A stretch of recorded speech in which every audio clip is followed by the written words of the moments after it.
Hello again. Thanks for welcoming me into your computer. It's me, Gandalf, coming to you live and in person, or actually on a recording. Today's lesson is about base layer 2 networking. And the concepts that we're going to discuss are going to include the use of a control plane, the use of a management plane, and the actual data path that takes place in a layer 2 network.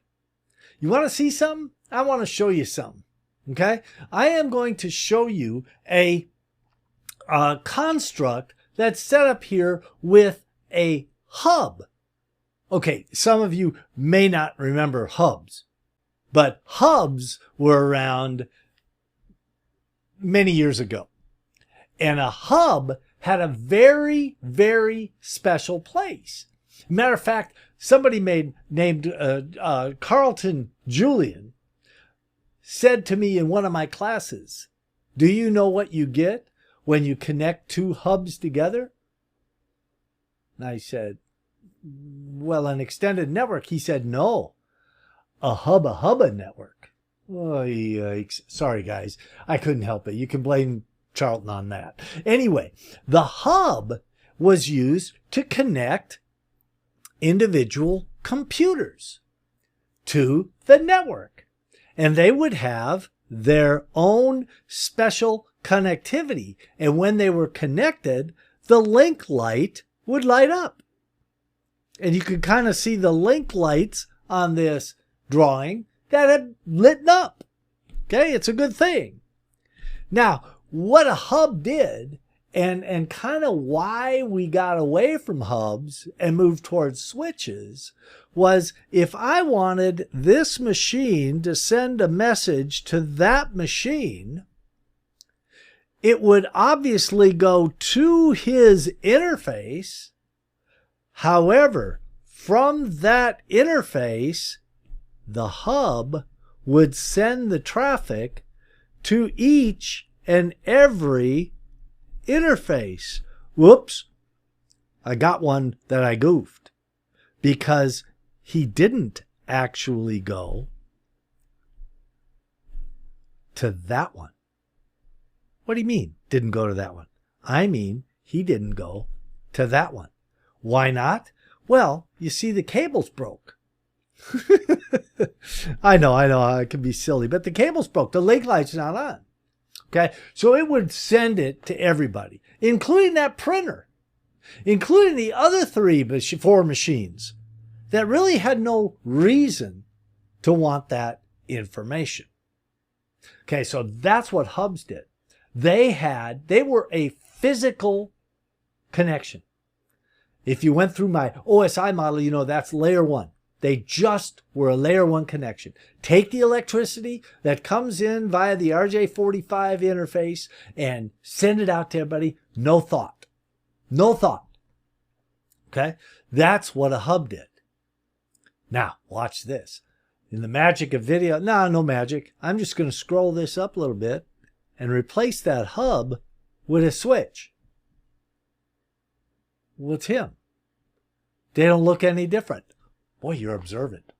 Now, I went into a big box network store, or big box appliance store, big box store. I shan't name any names, but I walked up to the person that was asking if I needed help. Let's call him a geek, just for lack of a better word. And I walked up to the geek. I said, "I want to buy a hub." I really was experimenting with, some security issues, and I wanted to be able to capture things. So we're going from one machine to another. So I needed a device that was promiscuous, which a hub is, as I just showed you. Okay. And that geek took me to an aisle which had hundreds of switches. Probably a dozen different choices of switches, 4-port switches, 100 gig switch, 100 meg switches, 1 gig switches, 8-port switches, 16-port switches, 24-port switches. They had them all. I said, "I asked you for a hub." He said, "Here." I said, Those are switches. There's a big difference. Well, what's the difference? I'm glad you asked. A switch is an intelligent device. Some of them are more intelligent than others. And I'm going to focus at the moment on the control plane. When this machine wants to talk to that machine, he's going to send his frame to this interface. Now the switch, being much smarter than a hub, reads the source MAC address and identifies it with that port. So let's say this is A, this is B, this is C, D, E, F, G. Those are the different MAC addresses. Okay, so there isn't any G's. Sorry about that. This is 1. The printer is 2. Okay, those are the MAC addresses. Now those get associated by reading the source address of the packet that arrives, the frame that arrives at the switch, and says, okay, this port is mapped to the MAC address C. Okay? Now, since this is it's the first one you're seeing, since this is the first frame that's going to the MAC address D, the switch doesn't know about D. So he has to forward it just like that hub did. Whoops, not to that one. Back. He had to forward it to all the active links just like that hub did. Okay, so the switch is still in the process of learning in his content addressable memory.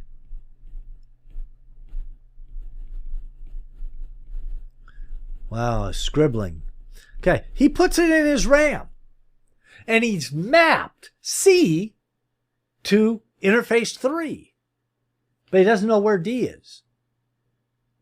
Now, when D responds to that interface, the source MAC is read first, and now D gets associated there. Since the destination is C, that packet, or that frame rather, can go directly to C. Now that is what we call the control plane of a layer 2 switch. He's controlling all the aspects of that traffic. From now on, anything directed to D or C will only go out the interface mapped to that MAC address. Oh, that's intelligent. Yeah, fairly intelligent.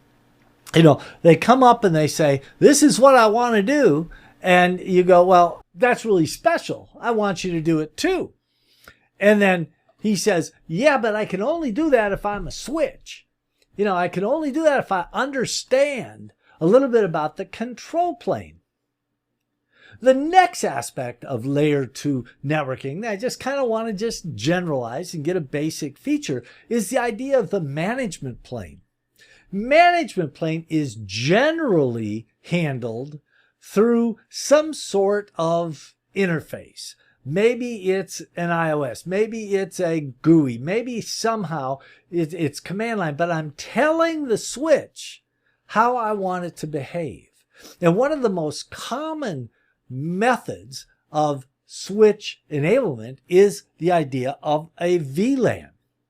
So if I go back to my switch with empty drawings about how the traffic is gone, I can go in using the GUI or using a command line and enter the management for that switch and say, you know what?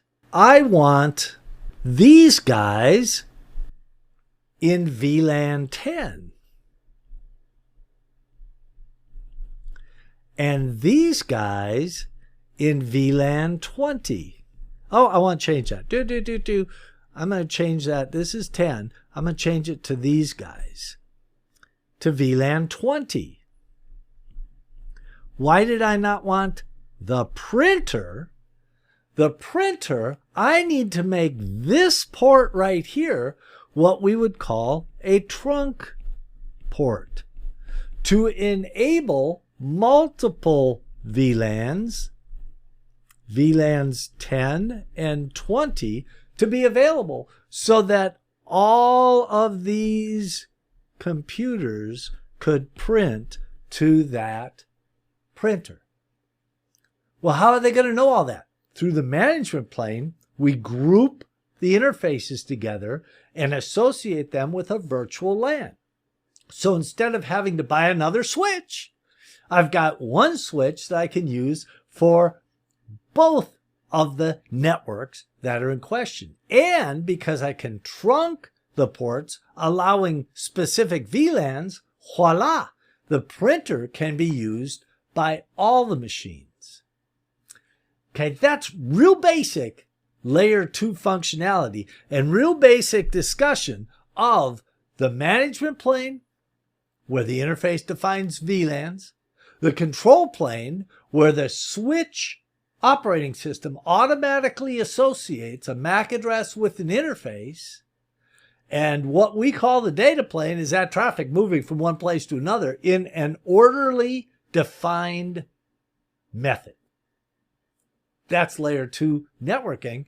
I don't care if you're talking about physical switch, or in an upcoming discussion, we may talk about virtual switches, which will act in much the same way.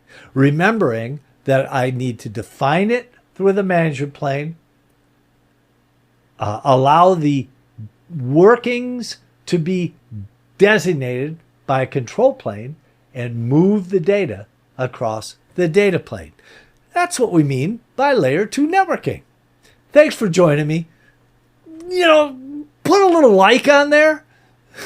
Subscribe if you're interested. I'll be happy to talk some more about layer 2 and layer 3 networking and other videos upcoming. Please join me. Come back and see me. Thank you.